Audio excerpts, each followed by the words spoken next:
Mais dans les seigneurs, shalom, après la Pâque, bonne fête, Topesi Blombote, Bisso Banani, révérend apôtre Glody Ibanda, Nana Nisusu. Docteur Parfait Bopé. Donc vous comprenez que croisement est aussi laté sur vos demandes. Ah, docteur, d'abord on appelle sur shalom.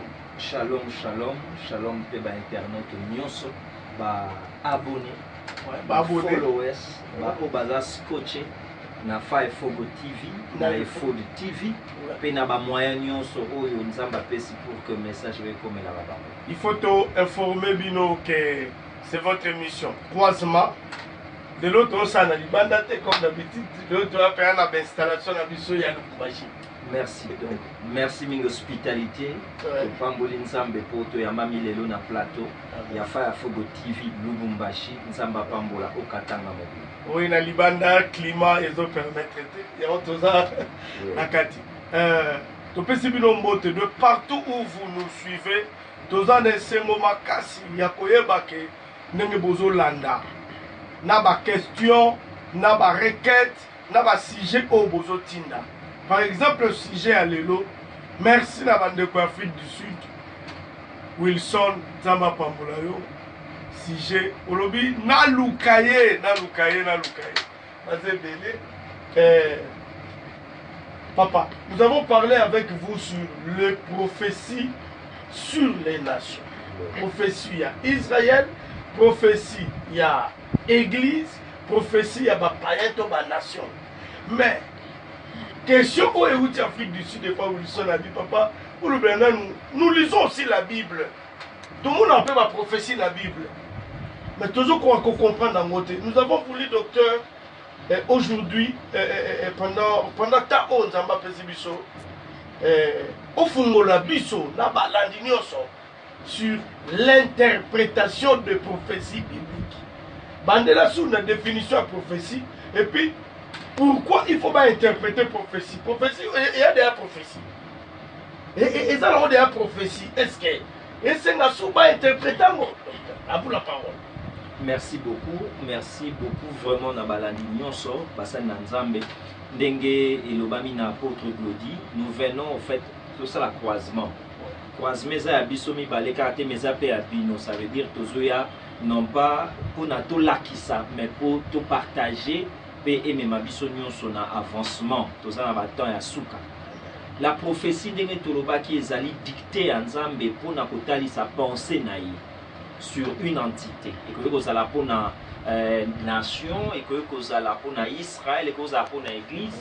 Mais précision, à révéler en gros et pas à bateau yalinga. Ça c'est important. Même quand Dieu veut parler pour la nation, alors le la vie sur l'église pour mission d'alinga. Dengue ange à l'obaki na Daniel chapitre 9. Naena fungolo maye les car tu es un bien-aimé. Alors ce qui est à bongo, quand Dieu parle, à la qui s'y pensait naïe, mais forme oyo malobane zui ne boti problème. Parce que Job alobi, Dieu parle tantôt d'une manière, tantôt d'une autre. Et l'on y prend point garde. Prendre garde, déjà badi au côté ça que nécessité à quoi interpréter. Parce que prendre garde ngo va faire attention. Prendre garde ngo va comprendre. Voyez bien, dans la Bible, tozali na trois formes, il y a parole de Dieu. Parole de Dieu c'est la pensée de Dieu, mais il a une forme misat. Forme à l'époque, c'est forme et un récit. Et Jésus alla à Capernaum. Mais deuxième forme, ezali ba édit, ba commandement. Mais troisième forme, eza imagé. Code eza nakati, parabole eza nakati. Oyo senga eza la déchiffrer. Tolobaka verset moko mingi mais deux fois to néglige balobi la lettre tue. Mais la lettre c'est la forme. Mais l'esprit qui vivifie c'est le fond. Yango ana comme toutes les autres écritures, la prophétie qui occupe la grande partie de la Bible a besoin, exige réellement une interprétation. Parce que sans interprétation, bah dégâts eza ebele.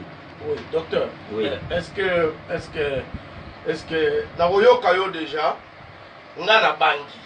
Na moni lokola on peut aussi, nous risquons aussi, il y a qu'on soit prophétie mususu na forme na ndenge na ngoti. Voilà. On peut aussi comprendre mal une prophétie. Deux déviations ezali boso prophétie. Première déviation ezali tozui prophétie o esengela kite to appliquer na situation moko. Et là le quoi bazo ba corona eza ba so apocalyptique.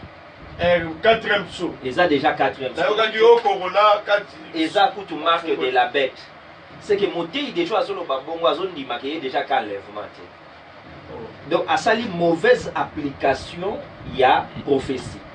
Il y a mi balé ezali ba interpréter prophétie mais ba ke nango tina sukate. Na ko ko pesa biso exemple moko moni tangu deux disciples Emmaüs bazo tambola. Bazaki bana nzambe na ko binga bongo ezali deux pasteurs bateaka makasi. Moko na YouTube moko na Facebook. Mais bazo partager sur prophétie on va comprendre que prophétie mo ezanini que Messie akoya akosikola bango. Parce que yo ka interprétation na bango balobi biso to kanisa ekutu que royaume na ye ekobanda sikoyo. Il est vrai que na prophétie Messie akoya akoétablir royaume na ye. Mais dans l'interprétation prophétique koya ya Messie na ko établir ezablo ekeseni. Voilà deux dimensions.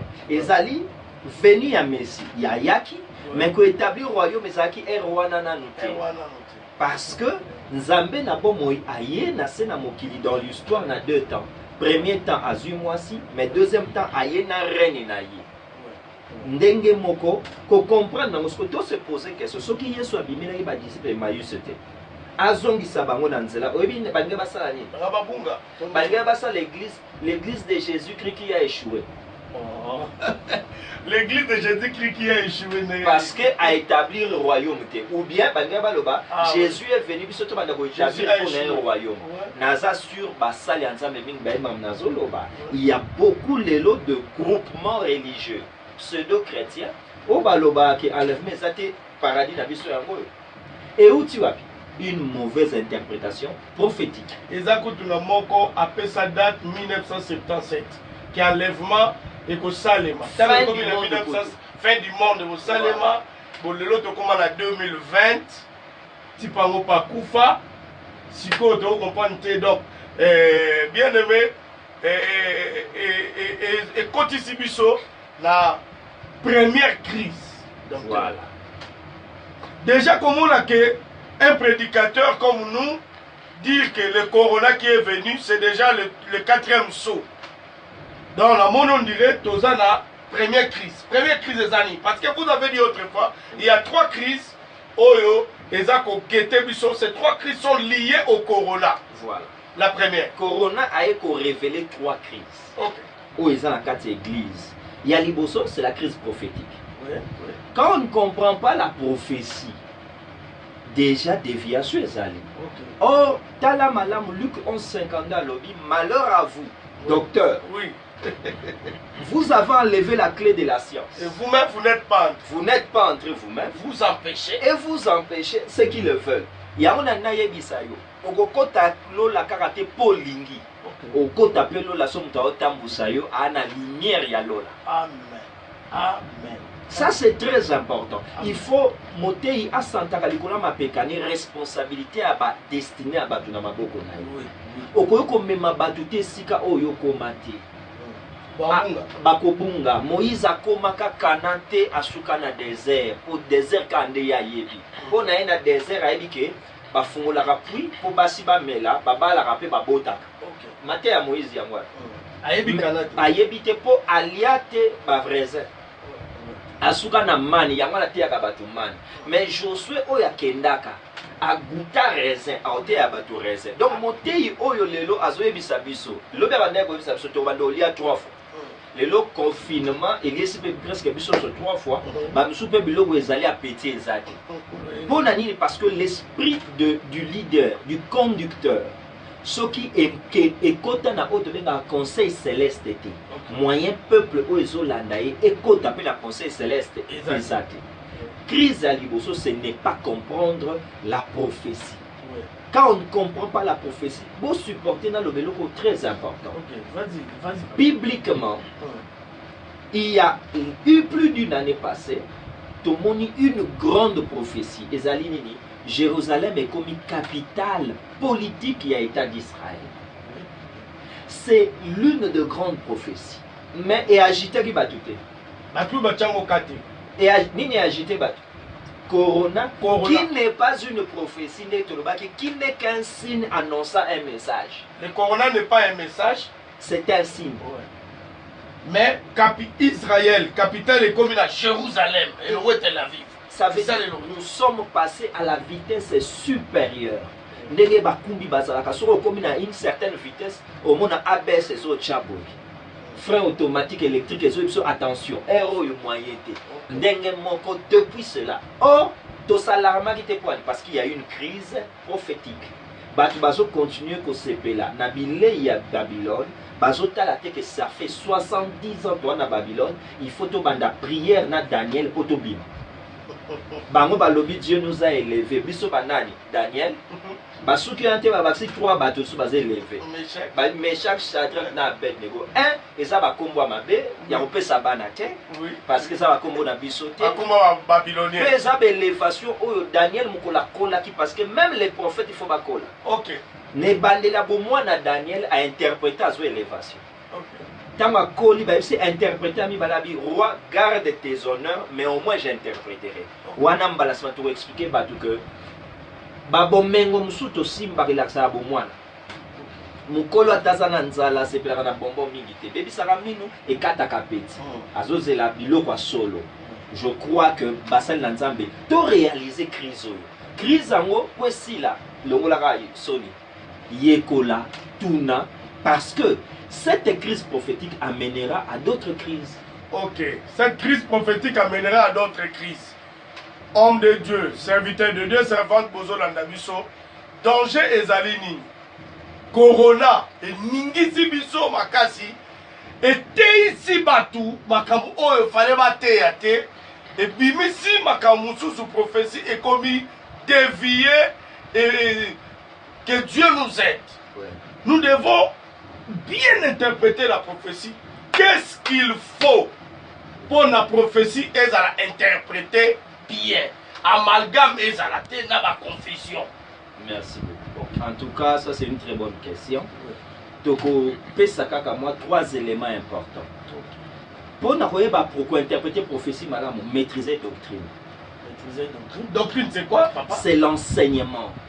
Ça c'est important parce que celui qui est enseigné a yebike atana kangimisu ndenge toza boy tozo zelani tozo l'enlèvement après ango ezani petite tribulation après ango nini grande tribulation mais na petite tribulation ministère des témoins yé eza réveil à Israël mais après ango ezani guerre Armageddon et si landeni na retour à Christ épreuve memanini et même millénium maintenant sous la millénium ezanini rébellion à sous la Gog et Magog sous la etinda jugement dernier après jugement dernier éternité na lobi ango récitation.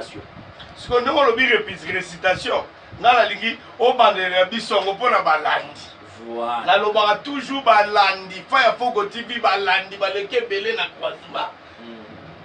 Ça c'est le tableau prophétique. Nene to okendela. To bandela wapi, to okendela wapi. Toza lelo. Ya munene to ana ngo liboso ezali enlèvement. La plus grande prophétie de l'Église. Voilà. OK. Eza enlèvement. Oui. Bien sûr. Azotamboula parallèlement avant l'enlèvement la bilo mibale. Il y a le mystère de l'iniquité. Ba bengue mystère pas à nous révéler. OK. Ezotombo mamakasi maintenant cessé chez la veuve. Restauration ezo salama topé combo qui to se ba réforme église ezo salama avant enlèvement épouse. Chez la veuve. Chez la veuve. Quelle veuve? La veuve va s'arrêter. OK. Parce que église a appelé loco la veuve. Moni biso église autorumata toke libala. Nzoka basi bazaka misato ezali na vierge, yes, ezali na marié, yes, pe eza na veuve, yes. Kaka vierge na veuve nde bakoza la lever. OK. OK. Pona nini parce que bango ba femme libre. OK.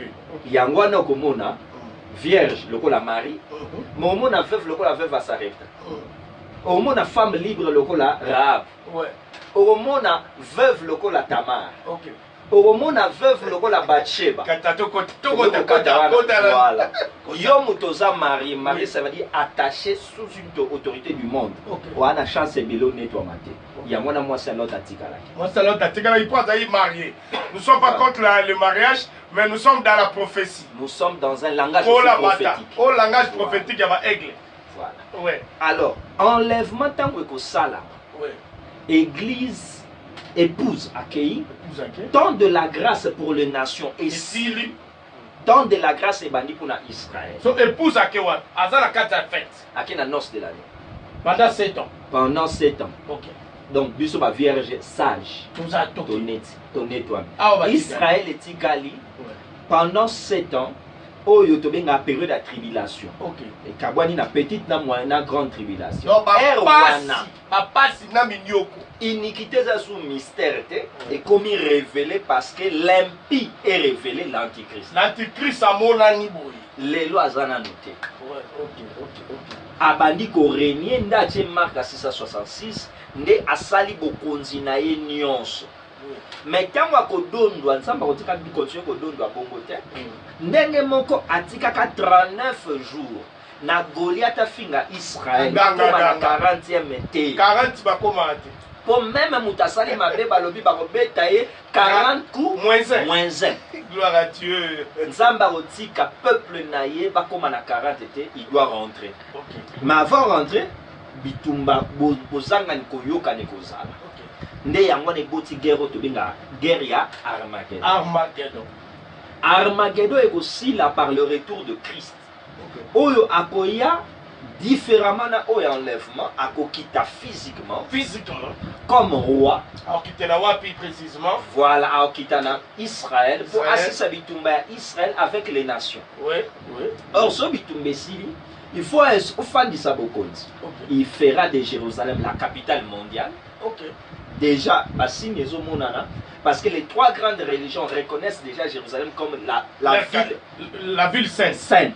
C'est-à-dire, pour les Juifs, c'est Jérusalem. La ville du grand roi. Oui. Pour les chrétiens, c'est là où le Seigneur reviendra. Et pour les musulmans? Pour les musulmans, c'est la troisième ville après Mecque, Médine. OK. Parce que c'est là où il y a la paix. Et règne au Christ a au fan de sa débat millénium. Question Moureyelinga, tant que l'on m'a Jérusalem comme la capitale mondiale. Oui. Na kanisi lisusu Abraham ndenge tozo welae. Pour Nabiso, c'est le père de la foi. Pour Naba juif, azali papa na bango, père na mititi, patriarche na bango, mais ba musulman ba on peut balobi, o koko na biso botela biso Ismaël. Voilà.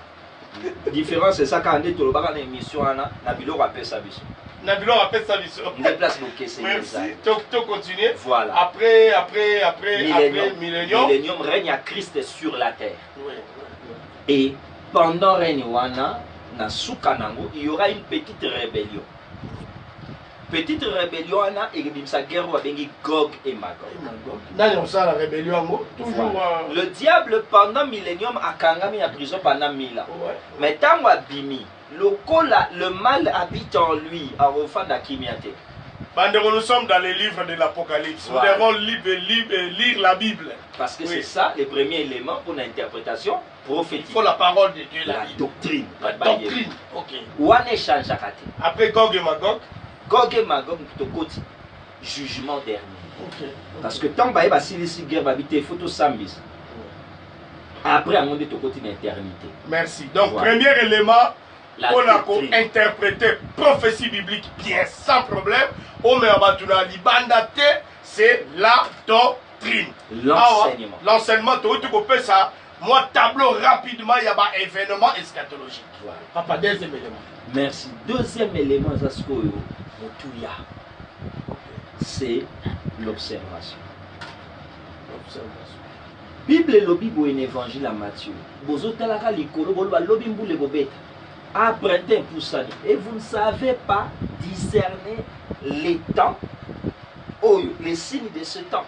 C'est que Jésus nous encourage à avoir une observation. Moto à observer, ça veut dire à la lunette d'observation, Akima kabilo mi balonga na lobaka. Ya liboso précipitation. Couronné ye ote 666 et à précipitation. Ce qui précipitation, Akima pon avec un rationalisme mathématique. Ça veut dire azui combo calculer ba combo.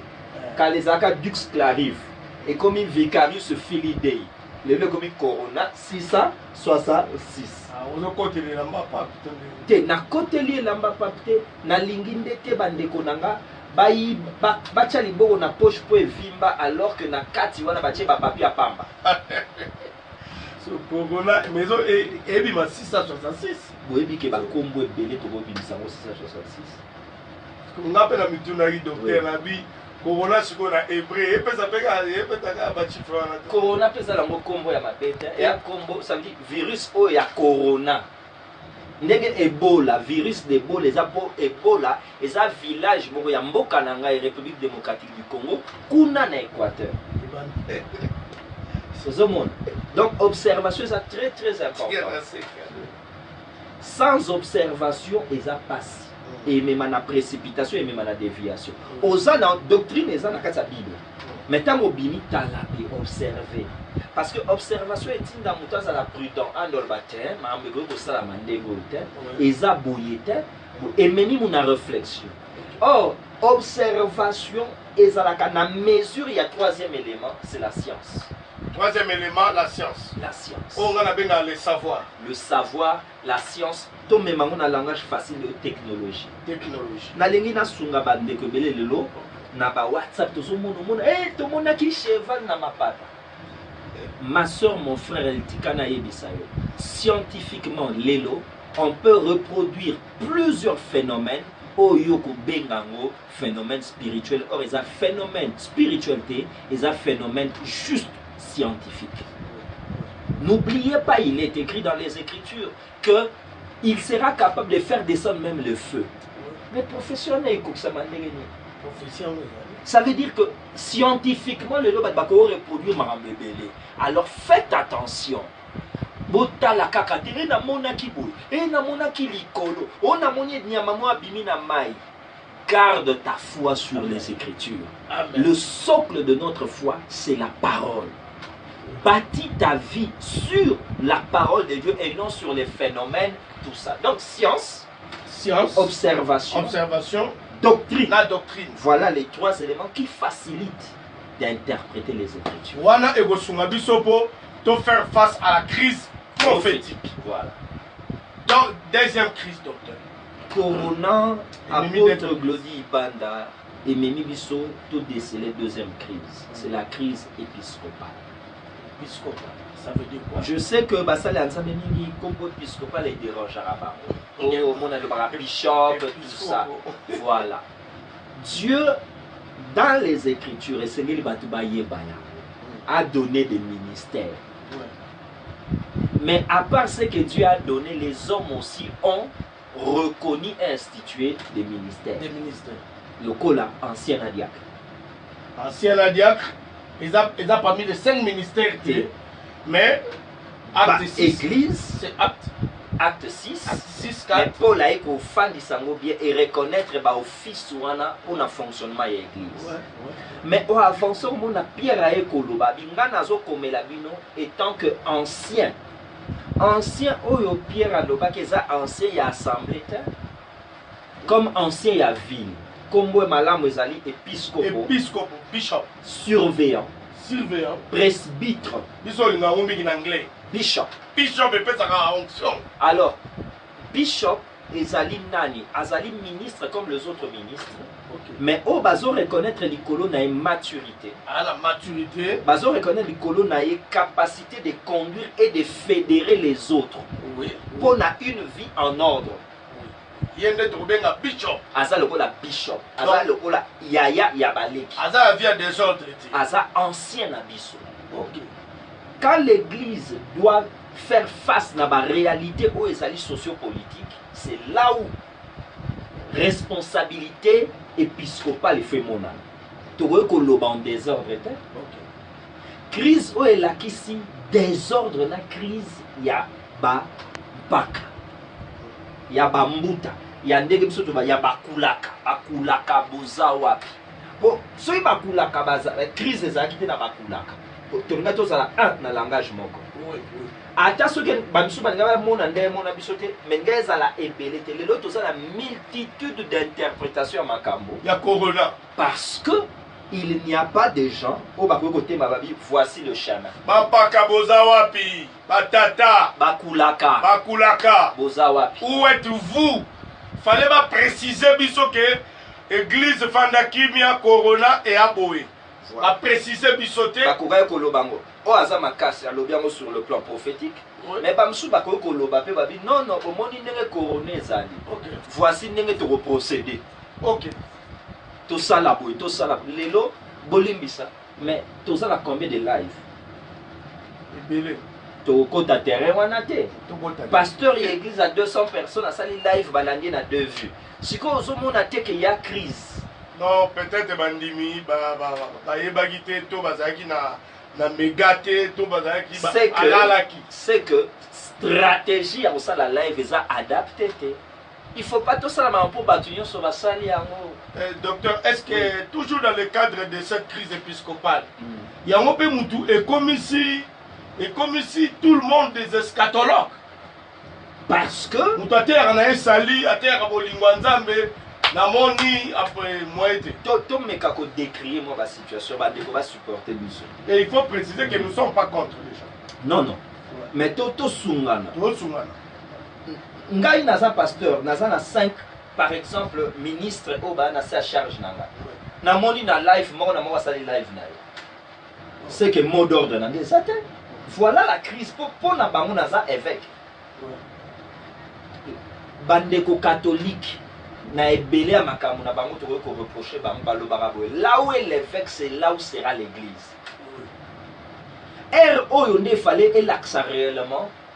Yo obengaka mutu dadi makambo zolo beza o dadi na yo ayebisi docteur oui makambo lobi na réfléchir na moni par exemple l'église catholique ya et pas la biso na RDC na moni te ko abe ya paroisse wala aosala tema te na internet na ndenge na abe msota bango eloni esalaka bongo nazala question mo na bombi na suka ça fait pola nini et pas na biso bandeko l'évangile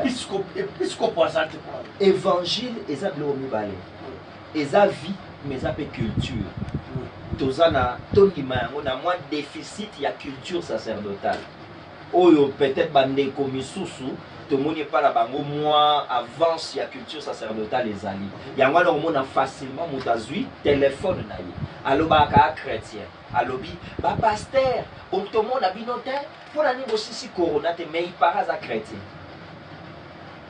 nga naza na mwana naza na bana misusu na monde ya média moko moko misusu namoni asali poste moko comme journaliste azali na raison osala poste mais comme enfant de Dieu nakomeli inbox na biso si tu es mon fils à retirer à moi parce que muto yo komeli aza pe papa na yo neti ngai parce que nous sommes des serviteurs de Dieu est-ce que papa je l'ai fait c'est ça moi culture sacerdotale les ana moi passe oh que Dieu nous donne des conducteurs que Dieu nous donne des conducteurs où est notre épiscope autre Rolanda Zawati azalaka mon côté mais baza wapi to lo babongo parce que les pères na kati ya Bible bazaka souvent et utilisé au pluriel te na ligne ko ta débat ba père voilà pour voir to seul moins mission qui est le père spirituel wapi bakulaka yango to bakulaka o bakokai ko yebisa biso ke maladie yebo za la kimia mais biso to yebisa même bandeko soyez calme apaisez-vous enlève-moi salamina nous. Soyez calme et zanango 666 soyez calme. Ce n'est pas passer. Ce n'est pas aussi le 4e saut. Non. Non. Voilà. Merci. Dernière crise. Le corona a amené 3 crises. Crise prophétique, c'est-à-dire la prophétie. Des prophéties bibliques ont été très mal interprétées et prêchées. Deuxième crise, la crise épiscopale. Il n'y a pas eu bambuta, bakulaka. On va comment nous comporter et marcher. La 3e crise, rapidement. La 3e crise, c'est la crise sociale. Crise sociale. Pour Nanini, parce que dans mon poussé, église, chaque fois, abosa nakate kaza le sel et la lumière du monde. Papa, musali mwana nzambe. Confinement et memeli biso ba problème. Mais église il faut à résoudre certains problèmes. Akabola moi lipa na bato passe. À se soucier na ba léproserie, bande konapso maladie ya maba, ba homme de vieillard, ba orphelinat. Kobanda na kati na église. Église aza na mbongo te, mais chrétien daza na mbongo. Tolobi te to sansa mais te kolaksa batu que comme église, oyebi tant to zalaka uni. Nous pouvons faire de grandes choses. Tosengi te to tonga ba immeuble, mais place église azalaka. Na pembe ni na eza na moi veuve moko azalaka na bandeko penza te bongo awa ye confirmer ye. Mosusu eza que soit mbongo te. Eza na maman mo par exemple auti ko bota na wale. Omoni te que confinement lokola ya azalaka par exemple azalaka musika na bandeko na ye. Ba sœur ya église to ko sala ka ronde pa na poto aider to sala opso to bengaka bazala ndezi na ye ba babysitter hein ne to ko loba wana. Donc voilà. Crise sociale, Corona et Kolaksake, il faut encore enseigner, marteler sur l'amour. Et le vrai amour qui se vit, qui ne se dit pas. Parce que to outi natan oyonini, osamo paga, osamo sika, yo non délivré. Yo sambela anang église morote. Nos évangiles ont divisé les gens. Alors que le colaton lima était que ton deko kenemabe. Crise et komona. Nazo insister, Corona et na crise mais kolakisa. Ba crise ezaki na kati na biso que sur le plan social, to zui mingi mais te be ko partager te be to lakisa e ba ko partager te. Bazela te, basa l'erreur te ba pasteur il faut payer ça te na lobby te pasteur a payer ça. Na lobby nde sengela ki église. Na kati église pasteur pas za mundi. Chrétien voilà, to yeba ko lakisa bolingo et aller plus loin, même prier pour ceux qui font des recherches. Pour tout ça, dans le verset 1 Corinthiens chapitre 2, verset 9 à 11. Et l'obiboul. Ce sont des choses que l'œil n'a point vues, l'oreille n'a point entendu, qui ne sont même pas montées au cœur des hommes. Ce sont des choses que l'humain n'a pas pu saisir. Or, l'humain, il entend qu'il y a deux combats humains. Docteur Raoul, na docteur Mouyembe. Et Jean-Jacques. Et Sika Basuki. Continuité, ce qu'on a versé Babi. Ce sont des choses que Dieu a préparées pour ses enfants. Il nous les a révélées par son esprit. Il suffit que l'église banda Romana Sainte Tosimba Tokobanga Sambeli pour la chercheur. Pour la chercheur, au nom de Jésus, non pas pour tout tigala na mokili mais pour tout sa témoignage tant que biso tozali bakoki kopimela Sephora na bandeko na ete kotoka mai parce que l'Égyptien Moïse est là. Église doit faire face à ces choses. Nous avons l'esprit nègre Éphésiens lobby afin que les autorités, les dominations apprennent par l'église la sagesse infiniment variée de Dieu. Est-ce que Corona c'est la canne à prière ou bien il faut tout ça prier qu'on soigne bateau. Merci. Moi na aller la répète pas à papa besoin. Voix nzamba ko utiliser les ensemble. Après ça m'a aidé à chercher pour nanini. Tozali ba pasteur mais to reconnaître que tangu nzamba biksa kabo biksa par imposition de main makoko biksa pe au moyen à médecine to ko limiter nzambe te tika nzambe a continuer ko bikisa bato bazana ba covid miraculeusement amen mais a continuer ko bikisa ba o pe o ba recourir na ba soins à médecine oyebi français le bango ki to ba les médecins soignent mais c'est Dieu qui guérit. Les médicaments traitent. Mais la guérison appartient à l'Éternel. Et l'Éternel, c'est notre Seigneur Jésus. Aujourd'hui, nous allons vraiment prier pour la onction et la guérison sur le monde. Voilà. L'autre Sambela, Tolito Chité, papa, résumé, dans ma prophétie biblique, comment l'interpréter? Tosengi Bato Bazala plus équilibré. Équilibré, pourquoi? Parce que il ne suffit pas aux alana parole Bible pour yaka ko interpréter. Na tango tozali faut ajouter science. Amen. Pour avoir une plus grande compréhension, il y a prophétie. Peut-on développer sans observation na biso makasi car une prophétie. Et ça la phrase mon na loba na batu na lobango il y a 19 ans. Ok. Na lingi na lobibo il n'y a pas de plus beau joyau à contempler que la parole prophétique s'éclaircissant et s'accomplissant sous les yeux. Et lorsque l'équipe qui toko à côté les athées, ceux qui m'ont comprendre les prophéties, par mon année les autres qui savent. Yangwana tolobaki Jean-Baptiste dans l'équipe bango pour ya monaki a interprété kalobi oh bon moni l'agneau qui a été immolé na Pâques hier atamboli makolomi bale. Jérémie a comara na niveau anati. Moïse alinga mekolobali pour me pekisa kaye. Esaïe alinga koka abi je suis impur asa homme de péché mais Jean l'a fait. De tous ceux qui sont nés des femmes, il y a plus grand. Donc, prophétie et c'est ma interprétation. Humilité nabiso, sincérité du cœur nabiso, des titres de Saint-Esprit au fond nabiso. Mais Saint-Esprit a kaka verticalement horizontalement, nanzela bato mosusu ndeko sala ba partage yekola. Consulter ça la recherche, Dieu va t'aider. Et devant ce corona exhortation ezali église. Il est temps qu'il y ait de l'ordre. Que les évêques se lèvent ou ceux qui ont ce mandat de diriger les autres. Batelema. Batumi ba otuna deux fois. Docteur parfois ça live mais bien déjà bon ça là.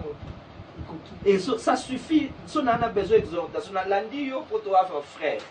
Mais sur le tout ça la live, il faut que les autres basent là sur tout ça. Pour même en prophétisant 1 Corinthiens 14 de l'Obibo, qu'il y ait 2 ou 3 et que les autres c'était. Gloire à Dieu, église, tous à la bolingo, église, tous sungala, tant tout le église, tout le bâtimate, tout le biso chrétien. Tout ça prière, docteur, pas aussi ça. Croisement et l'élo, c'était donc croisement, aussi ça la prière, nous allons prier pour la guérison. Nzamba azala, abik sabat, nzamba asimba, bato ba soigner. Amen. Ba musu ba soigner mazo kufa. Médecin bazo kufa na makambo. Parce que tant Nzamba lingaki bala babota mabie asimba pe chiffre na poids, bazaka ba coucheuse. Alléluia. Yoza aide soignant. Yoza infirmier. Yoza médecin. Yoza chercheur. Même yo posa na ndaku Dieu peut te révéler. Nzambe ana besoin abikisa et j'irai très loin. Yo mutu o nzoto no bela te mais psyché na yo bandi ko bela. Stress, anxiété, remords ezali les dieux de la Bible. Tant que l'église est là, il faut que des choses se fassent. Nani ako simba hébreu tant que Joseph est vivant. Nani ako ko beta biso tant que notre Joseph est là. Biso doit Joseph oza Hamashia. Yéhoshua le véritable. Jésus. Tant qu'il n'y a pas encore enlèvement, Corona a dominé totalement. Car il est écrit, les ténèbres ne régneront pas toujours. Yawala tozo bonde la koloma na yo. Bika na kombo na Yesu. Mayele fungwa maona kombo na Yesu. Solution pesa mela ona kombo na Yesu. Ozwa révélation nzete. Ozwa révélation kisha korona. Au nom de Jésus. Ko sengela ko sa. On a ko réplicher au nom puissant de Jésus. Seigneur, bénis les chercheurs. Bénis les soignants. France. Il y a qu'on respirer. Bénis les médecins. Longola ba son. Oh non.